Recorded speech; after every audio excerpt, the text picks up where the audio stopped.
Greetings, YouTube. Welcome to Performance Reviews, where we give you the technician's point of view on vacuum cleaners.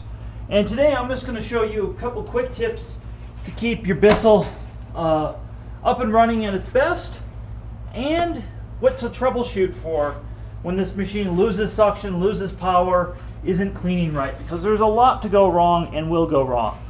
So first of all, your Bissell is covered under warranty for 2 to 5 years depending on the model. So keep your receipt, and worst case scenario, call Bissell and go to a Bissell authorized service center. That being said, if this gets really dirty, you might need to bring it to a professional. So just keep that in mind. And generally these machines are made to last their warranty period and not a day longer. So the first thing is, if you have no suction through the hose, you want to feel right here.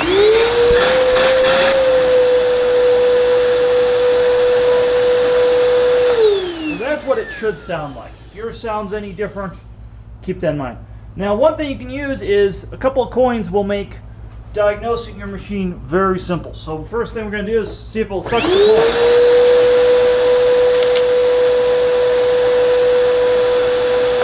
coin. So we know that the hose is clear from that test. Now, something you can do if it doesn't have that suction is this gives a quick untwist, just a half turn in the back here, and your hose comes free. What you want to do is you want to take a penny again, put down the hose, and bam, it comes out. Now if it doesn't come out, you have problems. You need to get whatever's out blocking the hose or clogging the hose out. You can do that same test on the lower hose, and boom, comes out. So if yours isn't doing those two things, first place I would check. Now the next thing you want to check on a regular basis, and it's unfortunate that the price of this machine that it doesn't have a lifetime belt, but it doesn't. It's just how they made it. So now you're going to want to unplug your vacuum. So make sure it's unplugged before doing this. And if you are not a handy person, or you're the type of person who struggles with a screwdriver, I am not liable at all if you do this and mess up your machine. So keep that in mind. For the rest of us, here's a number 2 screwdriver. If you don't know what number 2 Phillips is, don't do this. So let's go ahead and see what's underneath and what drives this brush roller and what to check. And again, if you have trouble with this, you can bring this to an authorized Bissell dealer or your local vacuum shop, and they'll be happy to do this. So this pops open, and we can see we have a glorified rubber band of a belt. Now, on most higher end vacuums, Bissell's kind of one of the lowest of the low. Bissell, Shark, Dirt Devil, all pretty much the same, Eureka interchangeable. So you have this glorified rubber band that powers this brush roller. This brush roller should spin freely like that, not make any sounds.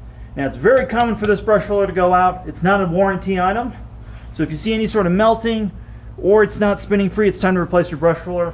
I'll put a link to this below for this particular model, but a lot of times you want to go check the model number on the bottom of the machine, not what it says on the front of the machine.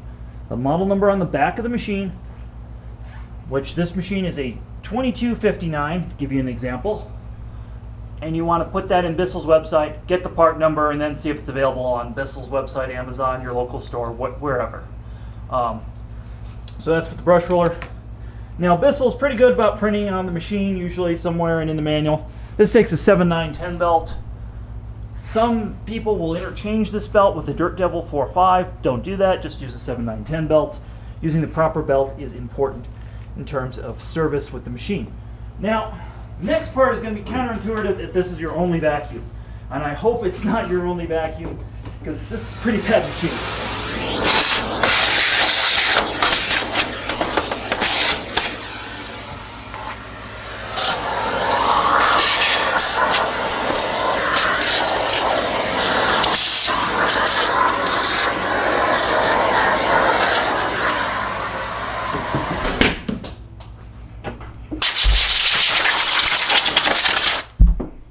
So we've cleaned the brush roller area up a little bit, and there's brush roller. Again, you want to make sure this is clean, no debris in here. Now, if you're the type of person who waits for the belt to actually snap in half, you then are going to have to clean the motor shaft to make sure nothing else is damaged from that. Ideally, you're going to change this belt probably about every 3 to 6 months or so, depending on usage.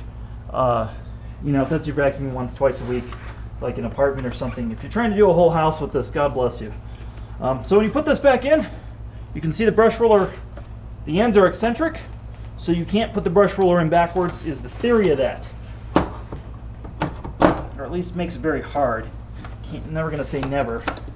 So that, you want to just rotate that by hand, make sure everything's tracking good. That is good. Now, in fairness, full disclosure, I went out to purchase this machine for the sole purpose of seeing what Bissell was up to these days, and so this machine is actually only about a day old, so everything looks very good. That's why we're putting all the old parts back on. And we're just going to put this on here. There's way too many screws for a base plate. I don't know why there's 6 screws on this base plate. They've done better in the past. And if you don't like changing a belt, okay, if you're the type of person who doesn't like changing a belt, there are vacuums that don't require this belt change. All the German brands, Sibo, Miele, excellent. Highly recommend them. Again, links in the description for those if you're looking to upgrade. So that's what you want to check with the brush roller. Then once that's you've checked that, before you go ahead and vacuum, go any further, you want to make sure your height adjustment is adjusted properly.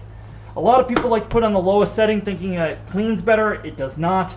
You want it as high up that it will still touch the carpet, and I'll demonstrate that with the audio.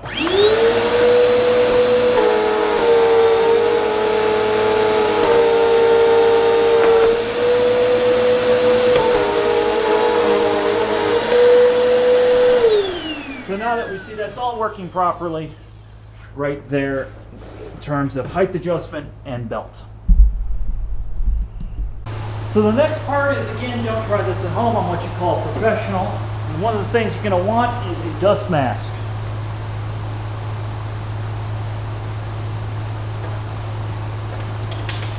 So we're going to open this up.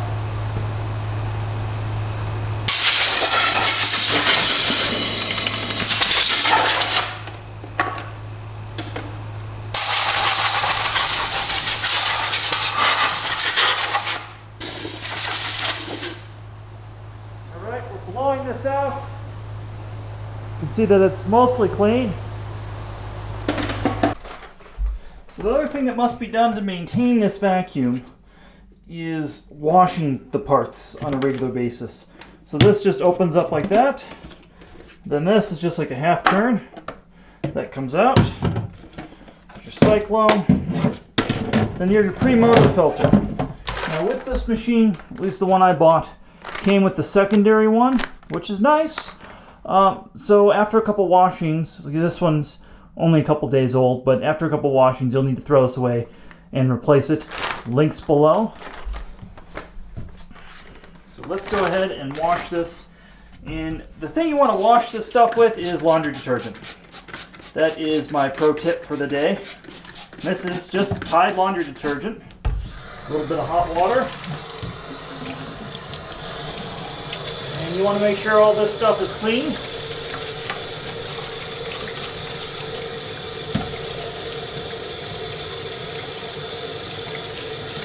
Now some vacuums I will put in the dishwasher. I would not recommend that with a Bissell. And after it looks clean, you want to wash it again, because it's not actually clean. This dust is really deceiving.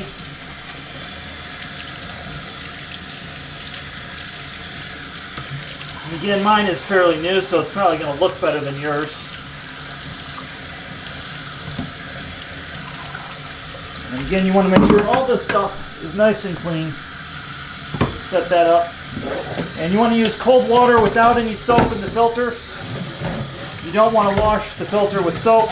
You do, it basically renders the filter half full of junk. So don't use any sort of soap in the filter.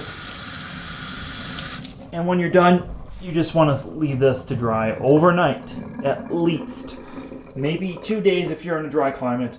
Leave it all open. Open all the compartments and just leave it open outside overnight. Thanks for watching our Bissell maintenance video. Please consider subscription to Performance Reviews, and if this helped you out, go check our Patreon below, where donations help keep this channel rolling, and we have exclusive videos and content for our Patreon supporters. So stay awesome, and please, consider getting a better vacuum. And remember folks, disposable vacuums belong in the trash can, so put them where they belong.